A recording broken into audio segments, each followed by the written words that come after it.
Ladies and gentlemen, it's 6 p.m. on Tuesday, July 28th, 2020. We are at the Twinsburg Government Center. I'm going to call the special council meeting to session.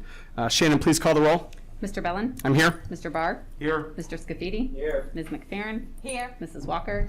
Present. Mr. Fury? Here. Mrs. Stauffer? Here. All right, please join Mr. Scafidi in the invocation and the Pledge of Allegiance. Heavenly Father, we come to you today asking for your guidance, wisdom, and support as we begin this meeting. Help us to engage in meaningful discussion. Allow us to grow closer as a group and nurture the bonds of community. Fill us with your grace as we make decisions that affect all of the residents and businesses and our dedicated city employees. Bless those away from us serving to protect our country. We ask these things in your name. Amen. Amen.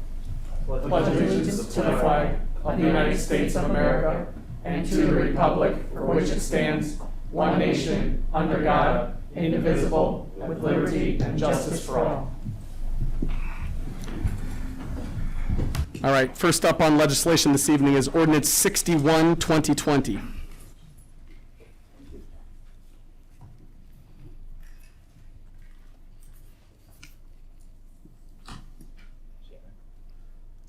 I'm Sorry. An ordinance authorizing the mayor to enter into a lease agreement with JJB Restaurant Enterprises, LLC for the existing restaurant, banquet event space, and related equipment at the Glen Golf Course and declaring an emergency. I'd like to make a motion to put Ordinance 61, 2020 on its third and final reading and declare it an emergency. May I have a second? I'll second. Ms. McFerrin seconds. Is there any discussion? Purpose of the emergency is we want to have this contract entered into as quickly as possible. Anything else? So this is us entering into a lease agreement for the food and beverage operations at Glen Eagles Golf Course. So we had a number of people come through, look at the space. We had a couple submissions, and this group ended up, council decided this was the best fit. So this is actually a new LLC that's being formed. The group is the Burntwood Group. So these are the same owners and operators of all the Burntwood restaurants. So we're excited about this potential partnership and opportunity. I want to thank Ms. McFerrin because I believe she's the one who first reached out to them to see if they had interest. So I think this is just a super opportunity for the residents as well as the city, and having this, experienced and qualified group coming in. Anything else? Shannon, please call the roll. Mr. Bellin? Yes. Mrs. McFerrin? Yes. Mrs. Stauffer? Yes. Mr. Barr? Yes. Mr. Fury? Yes. Mr. Scafidi? Yes. Mrs. Walker? Yes. All right, the emergency clause passes 7-0. Now I'd like to make a motion to adopt Ordinance 61, 2020 as an emergency. May I have a second? I'll second. Mrs. Stauffer seconds. Any further discussion? Shannon, please call the roll. Mr. Bellin? Yes. Mrs. Stauffer? Yes. Ms. McFerrin? Yes. Mr. Fury? Yes. Mrs. Walker? Yes. Mr. Barr? Yes. Mr. Scafidi? Yes. All right, Ordinance 61, 2020 passes 7-0 as an emergency. Next up is Ordinance 62, 2020. An ordinance authorizing the city to enter into an agreement for the use of CARES Act funds to convert city restroom facilities with automated touchless fixtures at state bid pricing in an amount not to exceed $85,000 and declaring an emergency. I'd like to make a motion to put Ordinance 62, 2020 on its third and final reading and declare it an emergency. May I have a second? I'll second. Mr. Scafidi seconds. Any discussion? The reason for the emergency is we want the bathrooms upgraded as quickly as possible with the COVID money. Further discussion? Shannon, please call the roll. Mr. Bellin? Yes. Mr. Scafidi? Yes. Mr. Barr? Yes. Ms. McFerrin? Yes. Mrs. Stauffer? Yes. Mr. Fury? Yes. Mrs. Walker? Yes. All right, the emergency clause passes 7-0. Now I'd like to make a motion to adopt Ordinance 62, 2020 as an emergency. May I have a second? I second. Mrs. Walker seconds. Any further discussion? Shannon, please call the roll. Mr. Bellin? Yes. Mrs. Walker? Yes. Mr. Fury? Yes. Mr. Scafidi? Yes. Ms. McFerrin? Yes. Mr. Barr? Yes. Mrs. Stauffer? Yes. All right, Ordinance 62, 2020 passes 7-0 as an emergency. Next up on our agenda this evening is unfinished business, new business, and miscellaneous. At the request of the property owner and after review of the revised site plan and the zoning analysis, I'd like to make a motion to overturn the Planning Commission's recommendation denying the rezoning request of Developer Diversified to rezone parcel number 6400589 from C2 to R5 and place the rezoning request on the ballot for consideration. May I have a second? I'll second. Mr. Fury seconds. Any discussion? Are there anybody here to, I know you guys want to say a couple words? Based on that motion, I don't know if I'm going to say a lot, but thank you for that. Excuse me, Mr. Fisher, before you start, if I could, while Mr. Fisher is Thank you. situated up there, I just want to, for the record, clarify, the council has been provided with the minutes of the Planning Commission meeting from May 4th, just so you're aware of that. They've been provided with the revised site plan and the zoning analysis, and Mr. Catchers from Ryan Holmes correspondence that you forwarded June 23rd. Thank you, Mr. Meisters. All that's been provided to council for review.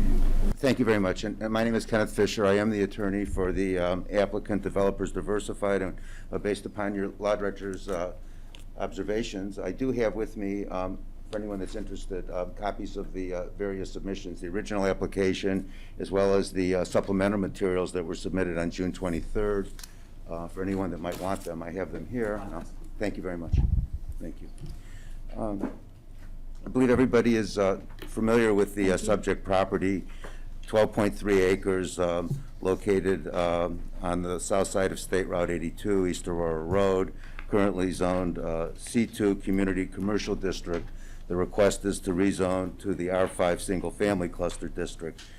As the law director has pointed out, or actually the council president in the motion, the Planning Commission did recommend denial of the proposed rezoning application on May 4th. Subsequently, and based upon comments, it was a Zoom meeting. The applicant, Robbie Benjamin, who's the development director, Developers Diversified, Julie Lindor, who's an AICP certified planner here tonight, has submitted a report, made revisions to the site plan. The number of units were reduced from 35 to 34, but more importantly, 2 separate cul-de-sacs were created in complete conformity with the code. The density for 12.3 acres based upon the requested R5 rezoning is 3.5 units an acre, which means a total of 43 units. We're well under the density. With the 2 cul-de-sacs, we meet all code requirements, so no variances of any type would be needed if, in fact, the rezoning ordinance is approved and placed on the ballot. And we're, of course, very sensitive to the fact, again, that it's subject to not only a citywide vote, but also approval in the ward based on your charter. Again, I'll be brief here. Robbie would like to say a few words, I'm sure, about his efforts. And again, the city, I know, is aware of Robbie and also the Wolstein family. They've been involved in the Twinsburg community for many years, going back to Bart Wolstein in the early 60s and started building homes, in Twinsburg. The property in question was rezoned sometime around 2000, 2008 at the request of the applicant. I believe it was Robbie, and he will testify tonight in regard to his efforts to utilize the property in conformance with the C2 Community Commercial District, and has been unsuccessful. Julie will basically summarize her report, so I'm not going to go into it, but it does comply with the 2013, largely complies with the 2013 comprehensive plan, and I'm not going to, again, be repetitive, so I'll let her make a few comments about her report. The last part of the submission, and I think it's important, is from Ryan Holmes on the north side of Route 82. The Whispering Woods Phase 3 development has been extremely well received. It's completely sold out. The average medium home price is $362,193, I think consistent with the high standards and values in the city of Twinsburg. 16 new residents come from outside the Twinsburg area, so you're attracting new families into Twinsburg. And again, these are folks, again, that are working and paying taxes. I do want to point out one comment before I sit down about Julie's report, because there was some discussion about traffic in front of Planning Commission. And on page 12, Julie Linder, who's here tonight, did a traffic and access management analysis that I know she'll comment on. And it's the educated position of the applicant that the proposed residential development of the subject property across from Whispering Woods on Route 82 will not in any way adverse the existing traffic flow on 82 and/or Chamberlain. And again, the property is on 82 but adjacent to Chamberlain. With that, I'd ask Julie to perhaps come up and summarize her report briefly.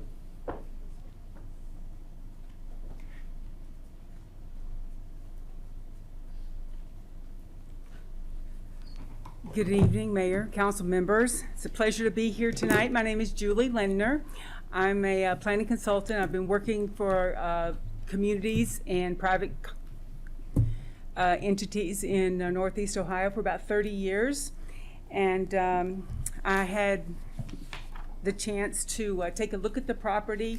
You have my report. It's a pretty lengthy report, so I'm not going to go into it detail by detail. Perhaps since Mr. Fisher mentioned the traffic, I would just comment that using ODOT information and AMAT's information out of Akron, that to me it looked like traffic is not really an issue. In fact, according to AMAT's, they seem to think that Chamberlain Road needs to go on a road diet. And that's kind of a term that says that the road is actually over capacity for the amount of traffic it generates. And that's totally consistent with your 2013 comprehensive plan, which talks about multimodal transportation, trying to encourage transit options, bicycling, and alternative means of getting around versus just the 4-lane road. And the AMATs suggested in Summit County that Chamberlain Road was one of the top 10 roads that they felt would be successful on a road diet. And by that, it means like usually what they would do is it's a 4-lane road. You might pull that in, have like a center turn lane, and that gives you enough area on the outsides to provide safe, wide bike lanes and do other enhancements to the road. So they're saying that the traffic mobility would not be compromised in any way with that kind of an improvement. Now that's of course just a recommendation, but it gives you a sense to let you know that Chamberlain Road is basically overbuilt for the amount of vehicles it carries.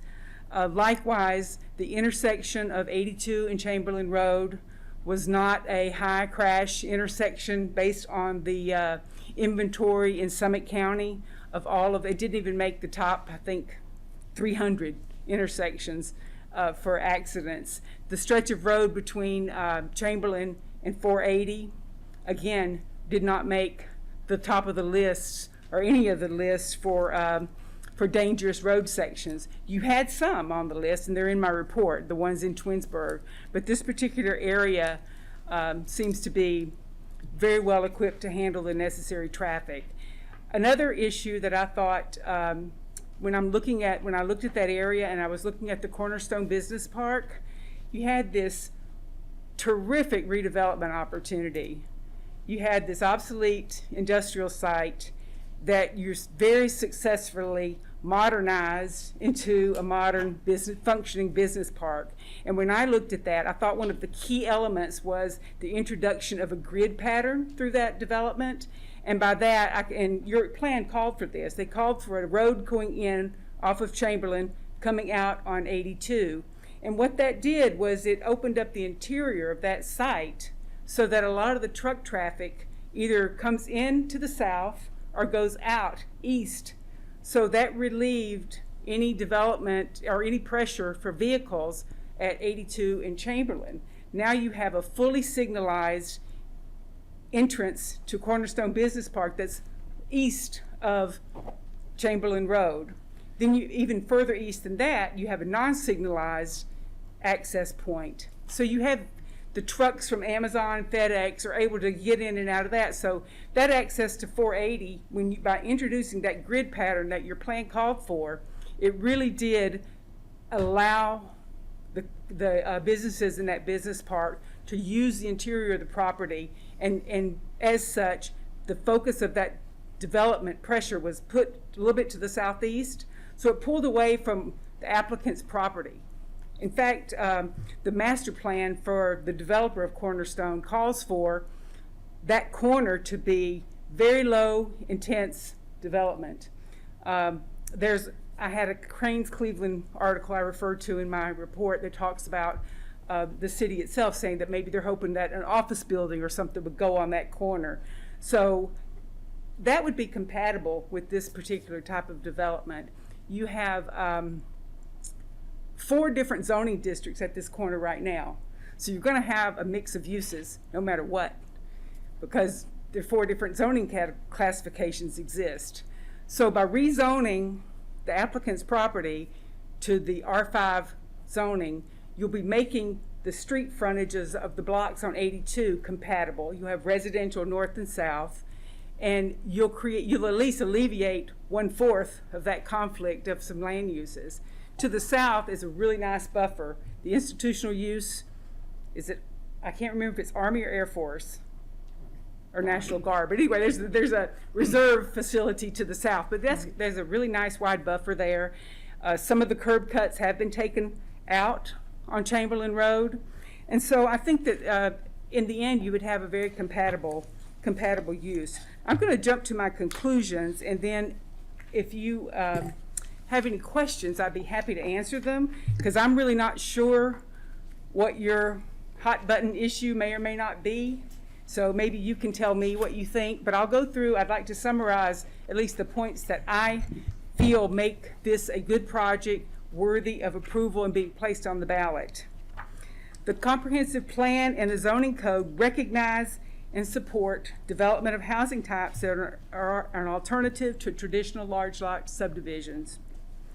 The city of Twinsburg, as a matter of policy and through legislative action, discourages new commercial development away from the city center and existing commercial developments. Therefore, it's unreasonable to deny the subject property the right to rezone vacant property from the C2 commercial district. The redevelopment of the Cornerstone Business Park has added additional access points, including a fully signalized intersection, providing direct access to State Route 82, resulting in a shift of the more intense development of the business park to the south and the east away from the subject property. A review of data from the Ohio Department of Transportation and the Akron Metropolitan Area Transportation Study revealed no concerns with the design capacity of the segments of East Aurora Road, State Route 82, or Chamberlain Road, serving the subject property, or with accidents at the intersection of these 2 roads. Under the revised plan, the subject property can be developed without variances from the density requirements of the R5 zoning district or the codified ordinances, section 1187-05 H1, regarding the maximum street length or the maximum lots served for cul-de-sacs. And this rezoning is necessary in order for the property owner to have beneficial use of the property consistent with the ownership rights of other properties in the area. Thank you. Is there any area that I need to address that was in my report that maybe raised a few questions or would need any kind of clarification?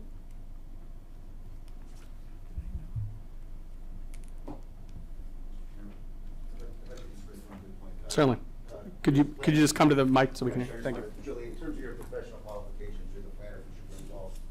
Yes, just a little bit on my qualifications. I'm currently the staff planner on a consultant basis for the Village of Chagrin Falls, the City of Paynesville, the Village of Jefferson, and I have I've had many other municipal clients that I write zoning ordinances for.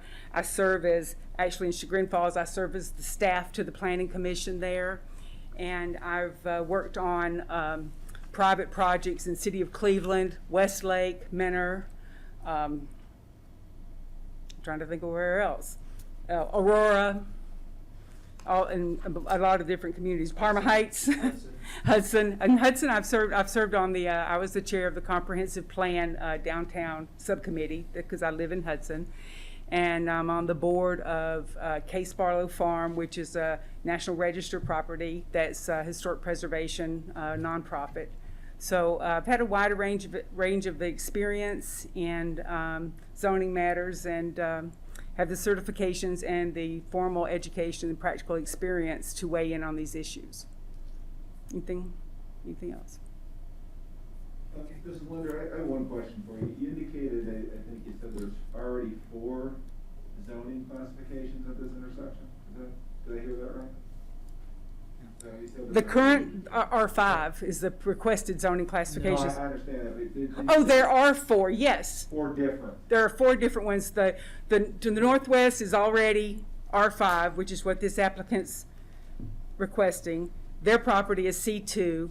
Across the street, which would be the southeast corner, is I3, which is a heavy industrial. And then the northeast corner is I2, which is a light industrial. Okay, and did you see that? I think you indicated that all of those are compatible with each other. Well, you know, when you look at the community, I mean, some of the things in your comprehensive plan talk about how you're approaching a build-out situation in your community, and your comprehensive plan notes that a lot of the most desirable building sites, which means sites that have no topographic constraints or no limitations, maybe they don't require assembly. A lot of times people have to put parcels together, that those kind of open sites for new subdivisions are kind of drying up. There's not that much there. So in looking at this particular site, there are very few constraints to development, and it can be compatible in the sense that there's a decent buffer to the south of this property. There's Macedonia parkland to the west, residential to the north. And to the east, again, you've had the conversion from an industrial site to a modern business park, and that particular corner is slated for the lowest intensity of development for a business use. So because of those things, and because there's a trend in planning now to move away from the strict separation of uses, it is appropriate. Your R5 zoning actually refers to creating an urban environment in the R5 zoning.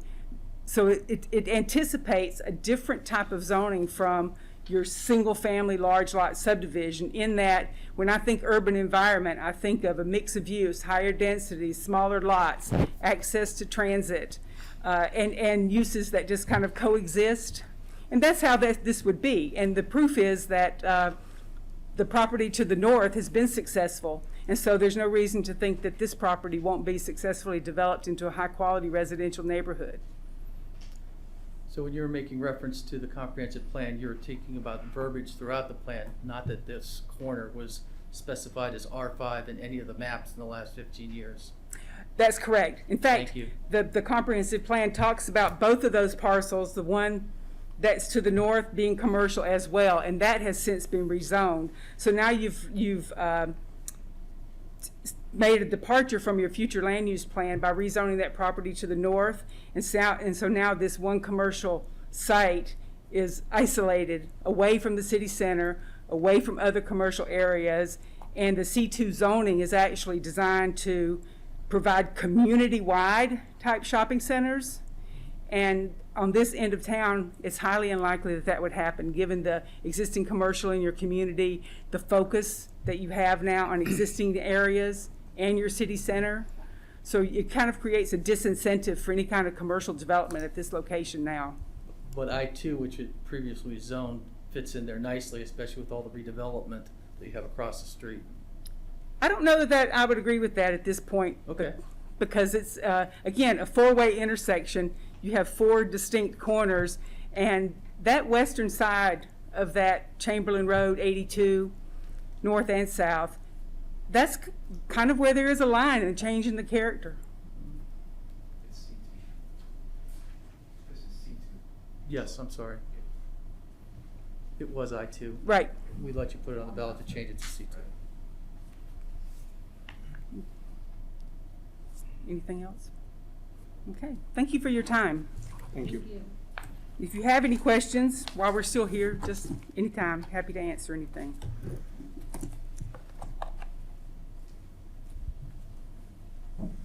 Good evening, I'm Rob Benjamin from Heritage Development, Vice President. Good evening, members of council, Mayor, Dave, Shannon, everybody. I do want to make one note on your restaurant for the golf course. Just so you know, we just built a Burntwood restaurant in North Olmsted for the Burntwood Group next to an Aloft Hotel that we developed as well. And they're doing extremely well. So very good to work with, and good luck with that. Just what I want to make sure that everybody realizes that we zoned this land from I-2 to C2. So we were the ones that came forward back in the early 2000s to say, hey, we'd like to do a commercial development at that time. 2008 hit. We've had very, very, very little interest in this site for anybody commercial. I think the one interested party was a gas station, which decided not to move to Twinsburg at this point. And we've had success in this community with residential development. That's what we do. That's what we like to do. Though we do a variety of development, I think we've proven our track record of residential. So I can tell you that I have absolutely tried to do everything in my power to develop this land for either commercial or some form of office or something like that. And it just doesn't work. It just doesn't work. And I could go through years of calls and years of conversations with different developers looking for it. And, you know, I really think even as Julie mentioned, you know, you're backing up to the National Guard. There is a natural buffer there, which was our land at one time. And then you have the Macedonia Park, which is very nice. Where Whispering Woods now that we're developing and just finishing up backs up to the church and backs up to the current Whispering Woods development. So this actually is a nice amenity for this property, in that you would have the park very close by Macedonia. So I think that adds to the value of this property. But yes, we do have a builder, which is Ryan Homes, that is doing Whispering Woods now. They have sent us a proposal to be the developer, builder of, we would be the developer, but they would be the builder of the new development. And you've seen the success that they've had. We've got some things to finish up. We've got a little bit of work to do. I'm sure Amy and Lynn and everybody will keep me in line, and we'll get all that done. But we would really just appreciate to put this on the ballot, because you're a referendum city, and the goal is to have the voters vote. And that's what we would appreciate you do. So thank you very much. Thank you for your time. Mr. President, can you restate the motion? Yes. Let me see if I can find it here. The motion is to hereby overturn the Planning Commission's recommendation denying the rezoning request of Developers Diversified to rezone parcel number 6400589 from C2 to R5 and place the rezoning request on the ballot for consideration. So, Mr. Baker, just to be clear, a yes vote overrides the planning commission and puts this on the ballot. Is that correct? That's correct. And a no vote upholds our planning commission. That's correct. Planning Commission did not recommend this, so you would have to vote 5 or more members to overturn the Planning Commission. Thank you. And Okay. for instance, is there most change to the site plan? Well, the site plan isn't being approved by the Planning Commission. I will guess that the site plan was submitted as a possible, it's a rezoning request, not a site plan approval. So the site plan originally presented to the Planning Commission, I'm assuming, is to give them an idea of what the anticipated development would be. Is that correct? Fair to say? We would agree, though, that we would comply with the site plan as revised with the 2 cul-de-sacs, so there's no question that we meet we're below the maximum density, significantly below. We have the 2 cul-de-sacs, so we meet all the code requirements, and no variances would be requested. And we'll agree to that tonight in any development agreement with Great Fine Law Director. So we make that a condition of approval. So there's no question about what the city's going to get across the street from Whispering Woods.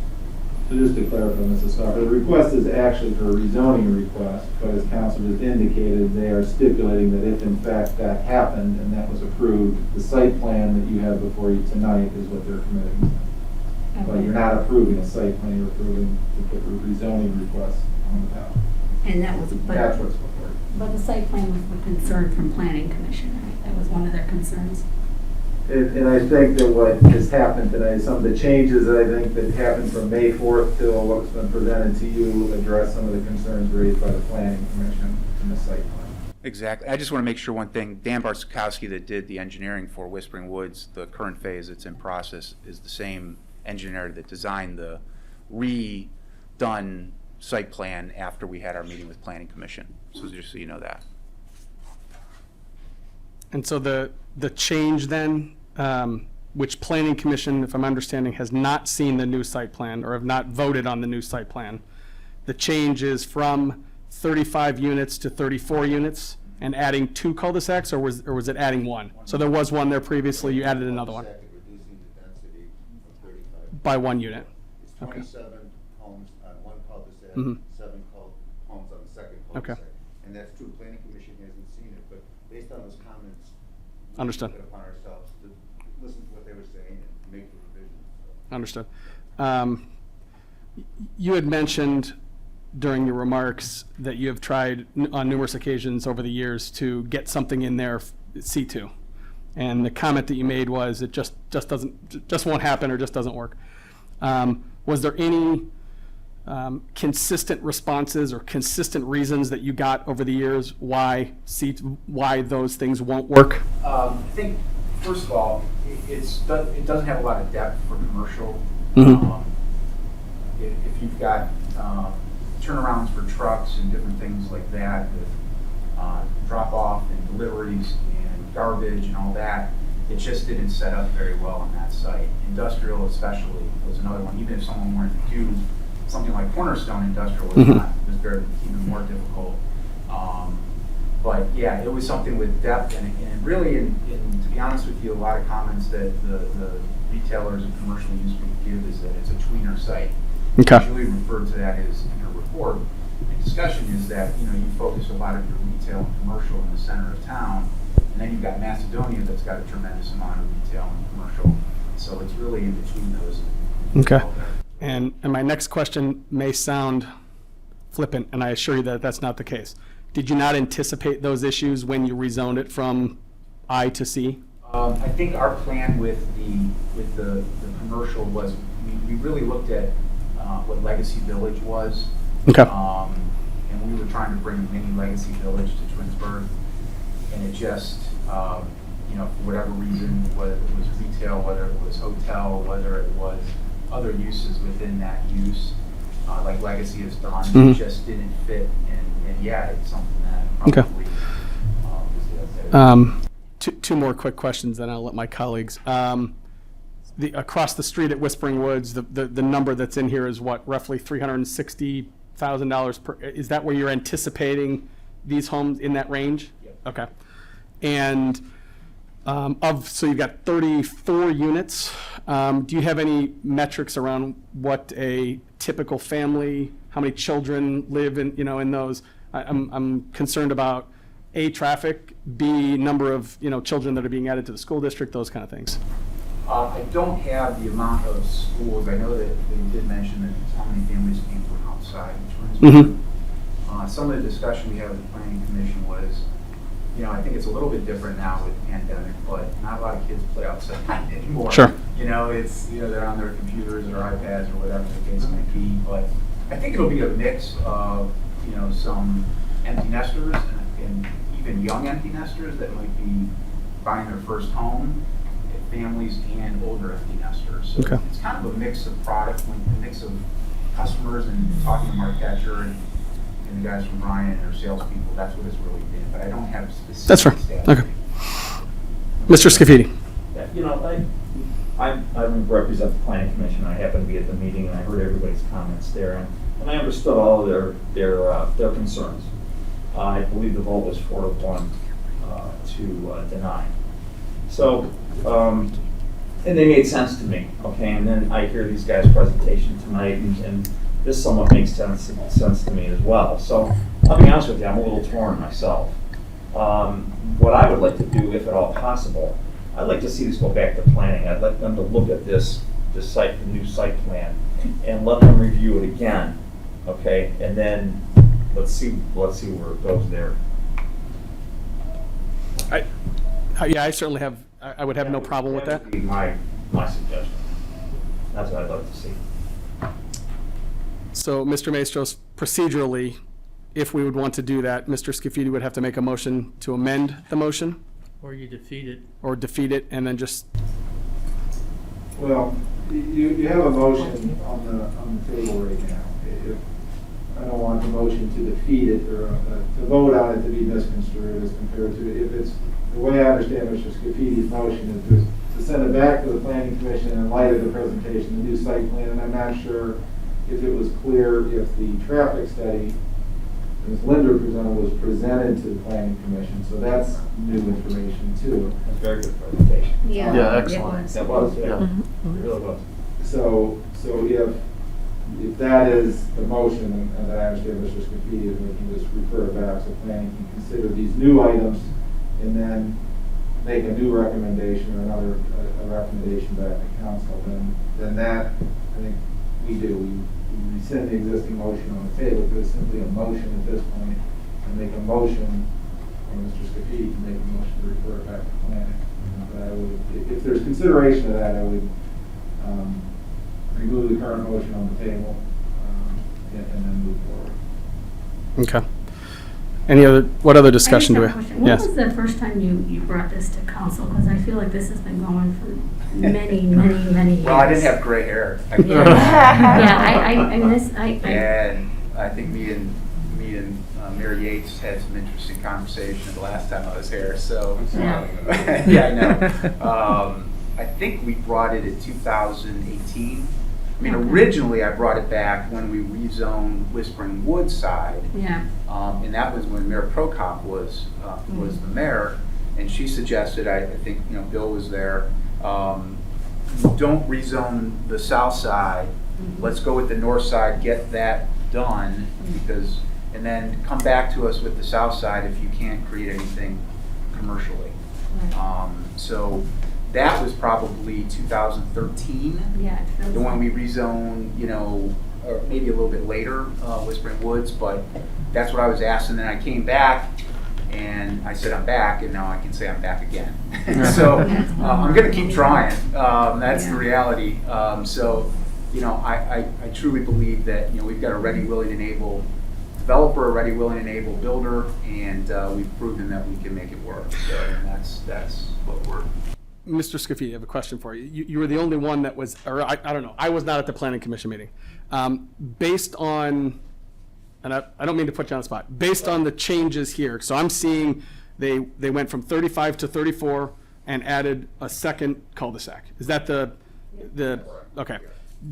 Based on the conversation, and I have read the minutes, do you think that would that would change a 4-1 vote to send it to us? And before you answer, I'll be honest, the one thing in the planning commission minutes that really struck me was one of the members said something to the effect of buyer beware, right? And they were talking about which I understand is always the case, right?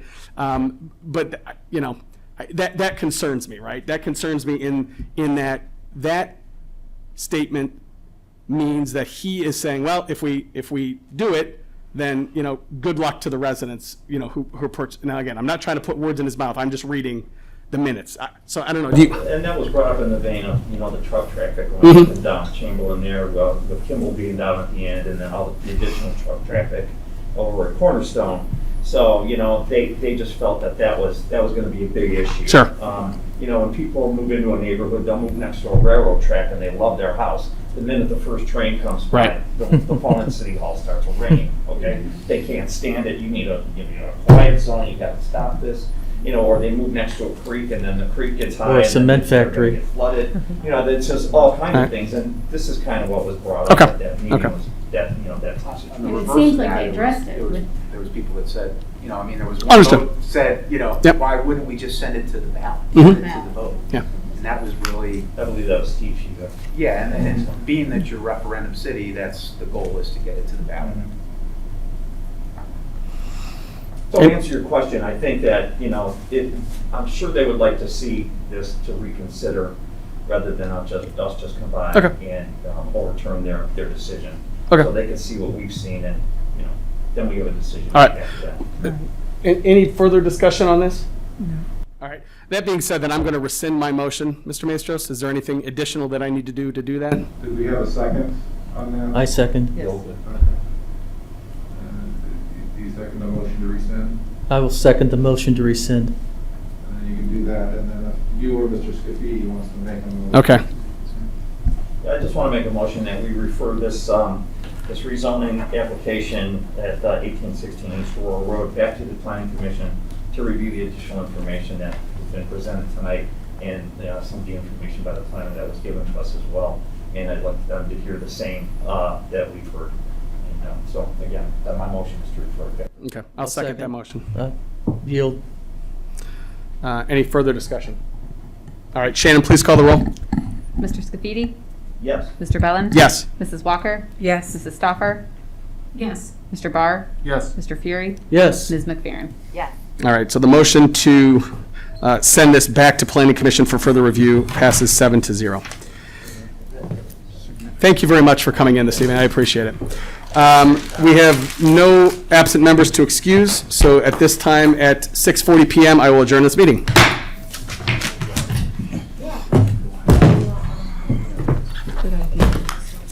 Thank you.